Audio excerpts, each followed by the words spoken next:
बिहार के मुख्यमंत्री नीतीश कुमार पलटू मार हैं। बिहार के मुख्यमंत्री नीतीश कुमार कब पलटी मार जाएं ये पता नहीं, इसीलिए उन्हें संभावनाओं की राजनीति का सम्राट कहा जाता है। लेकिन इस बार नीतीश कुमार क्या करने वाले हैं? पहले तो उन्होंने ललन सिंह को राष्ट्रीय अध्यक्ष पद से हटाया, फिर उसके बाद नीतीश कुमार और लालू प्रसाद यादव के बीच दूरियां बढ़ती गई, नीतीश और तेजस्वी के बीच दूरी बढ़ती गई। खबर इस तरह की है कि जेडीयू के विधायकों की बैठक बुलाई, दिल्ली से लेकर के पटना तक नीतीश कुमार एक्टिव हो गए हैं, लालू एक्टिव हैं, चिराग पासवान एक्टिव हैं, भारतीय जनता पार्टी एक्टिव है। नीतीश क्या करने वाले हैं राकेश जी? देखिए, अब से कुछ देर बाद जो है दोपहर बाद आपको बिहार में घटनाक्रम काफ़ी तेज़ी से बदलेगा। अभी देखिए, बिहार में जो गणतंत्र दिवस का मुख्य कार्यक्रम था वहाँ पर दोनों नेता पहुँचे, लेकिन दोनों में दूरियां साफ तौर पे देखिए। 1.5 घंटा साथ में रहे हैं जो हमारे सोर्सेज हैं, लेकिन दोनों के बीच वहाँ पर बातचीत नहीं हुई। तो आप समझिए राशि जी कि सबको वो तस्वीर जो अभी राकेश जी ने भेजी है, ये कर्टसी राकेश जी। सबसे पहले तो मैं ये बता दूं कि जिस दूरी की बात कर रहे हैं ना राकेश जी, एक मिनट रहिए मेरे साथ में। जो तस्वीर आपने हमें भिजवाई है, ख़ास तौर से आपके ज़रिए हमें आई है कि 1.5 घंटे तक नीतीश और तेजस्वी साथ रहे, लेकिन नीतीश और तेजस्वी के बीच जो दूरी है, ये दूरी अपने आप में पूरी कहानी बयां कर रही है। गणतंत्र दिवस परेड का वक्त, ये नीतीश हैं, ये तेजस्वी हैं, दोनों के बीच खाली कुर्सी भी है। दोनों के बीच की दूरी अपने आप में ये बता रही है कि बिहार के अंदर क्या चल रहा है।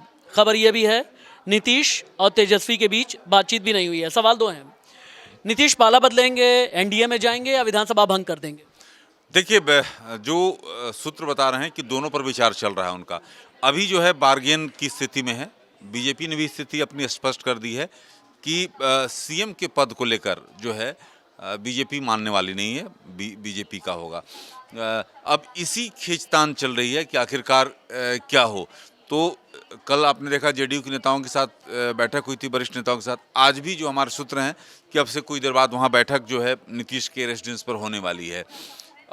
जो बिहार बीजेपी से आला नेता हैं वो दिल्ली पहुँचे हुए हैं, और कल आपने देखा था कि देर रात तक जो है केंद्रीय गृह मंत्री अमित शाह के यहाँ बैठक चली। तो तमाम चीज़ों का अध्ययन किया जा रहा है, लेकिन नीतीश कुमार के लिए अब जो है आरजेडी के साथ रहना अब उनके लिए संभव नहीं।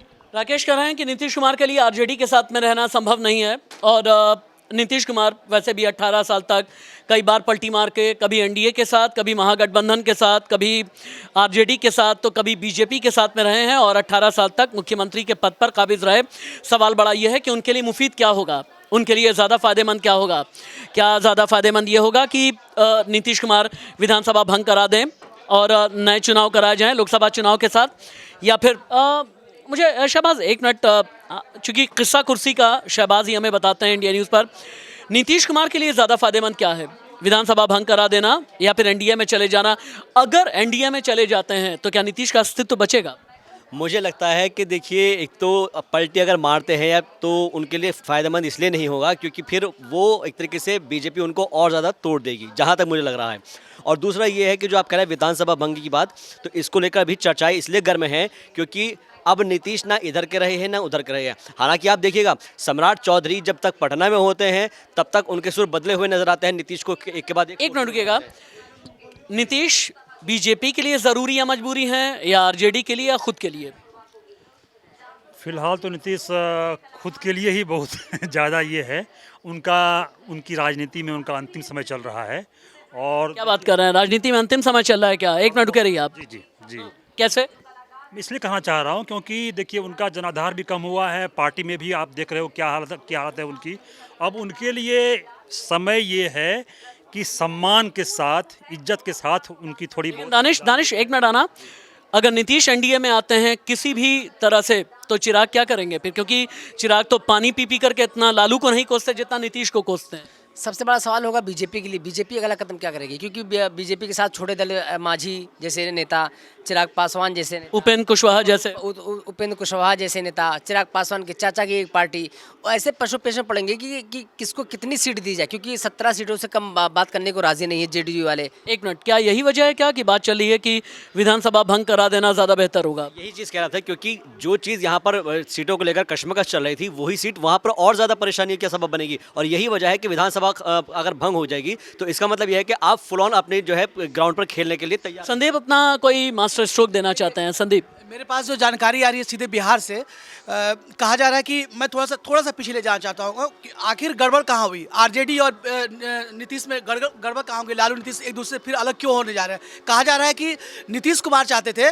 कि आरजेडी और वो मिलकर विधानसभा को भंग कर ले और लोकसभा के साथ ही विधानसभा का चुनाव हो। ऐसे में जेडीयू को क्या फायदा होता, जेडीयू की जो सीटें बहुत कम है वो ज़्यादा हो जाती, लेकिन चूंकि आरजेडी की 75 से ज़्यादा सीटें हैं तो वो नहीं चाह रहा है कि अभी किसी में रिस्क ले, खासतौर से मोदी लहर में लोकसभा के साथ अगर विधानसभा का चुनाव होता तो हो सकता है उनको खामियाजा हो सकता था आरजेडी को। नीतीश को लिए तो फायदा ही फायदा था, उनकी सीटों में तो निश्चित तौर पर इजाफा ही होता, आरजेडी के वोटर उनको निश्चित तौर पर वोट देते। तो ऐसे में लालू यादव, जहाँ तक मेरी जानकारी, लालू यादव तैयार नहीं हुए। नीतीश ने पूरी कोशिश की कि विधानसभा भंग हो जाए। सवाल है कि ये भी पैदा होता है, क्यों फायदा होता है, जेडीयू क्यों फायदा होता है?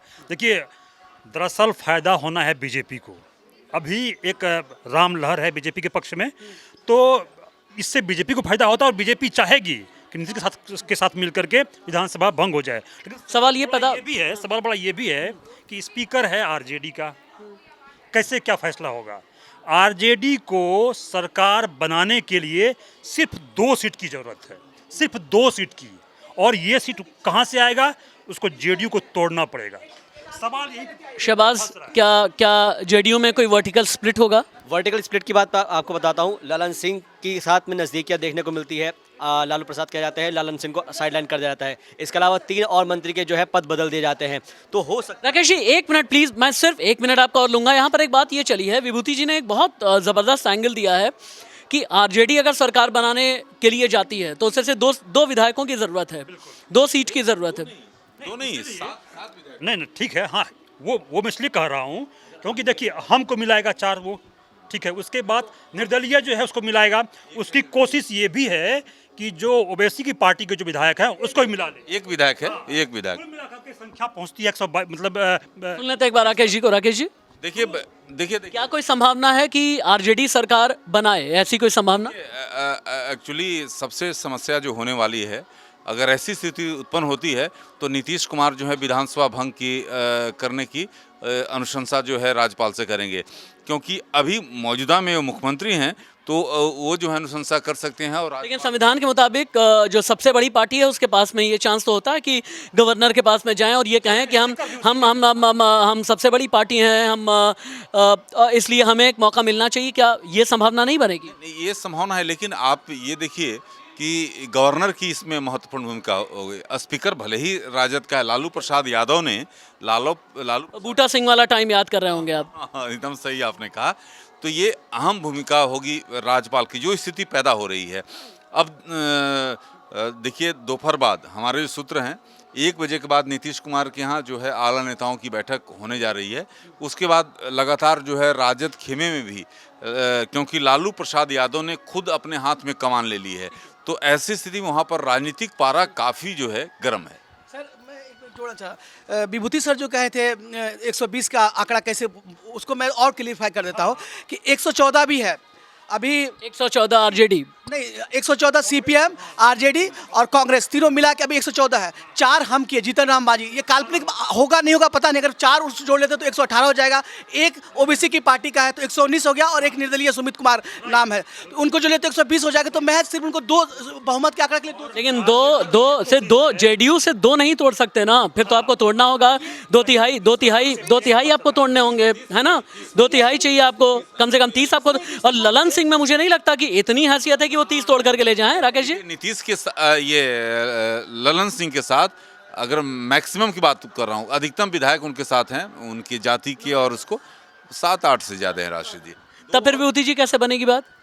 देखिए, वही है कि बात पूरी तरह से बनती हुई नहीं दिख रही है, लेकिन कुल मिलाकर के अगर आप देखें तो बीजेपी का बल्ले बल्ले है, क्योंकि नीतीश अगर एनडीए में आते हैं, बीजेपी के साथ भी आते हैं, तो अब पहले वाली बात नहीं है। नीतीश चाह रहे हैं कि जो पहले वाली थी स्थिति, वैसे हमको आप लौटा लाइए। एकदम ठीक बात आप कर रहे हैं। बिहार में राजनीति का अचार बना है, अचार में बहुत मसाला है, अचार में बहुत गरम मसाला भी है, अचार में बहुत मिर्च भी है। और अचार किसके लिए ज़्यादा स्वादिष्ट होगा, अचार किसके लिए खट्टा होगा, किसके लिए तीखा होगा, हम आगे बताते रहेंगे। नमस्ते।